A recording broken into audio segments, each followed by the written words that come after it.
In a narcissistic dysfunctional family system, the scapegoat is the family member who is unfairly assigned the role of being the problem or the source of the issues within the family.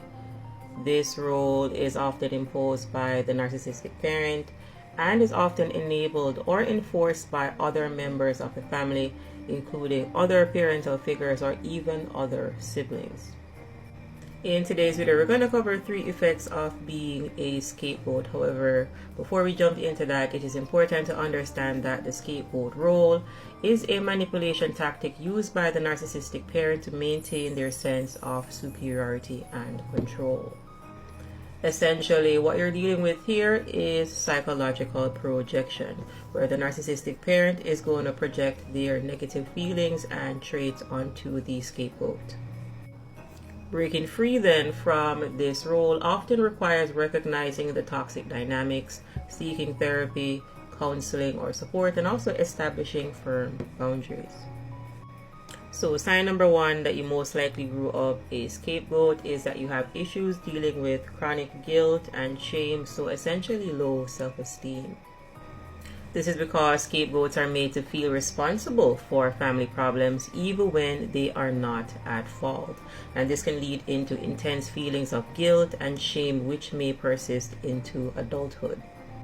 This constant criticism, blame, and negative emotions can erode your self-esteem.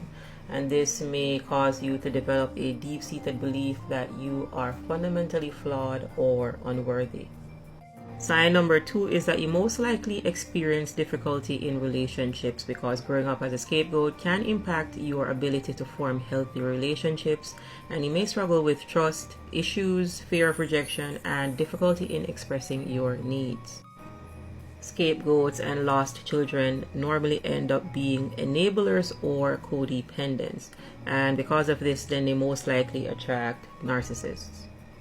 And finally, sign number 3 is that you most likely have issues with boundaries. Scapegoats may have difficulty setting healthy boundaries, and this is because you were groomed by your narcissistic dysfunctional family to tolerate mistreatment. So as a child, if you did not get to develop healthy boundaries and were not able to assert your needs, this may also carry over into adulthood.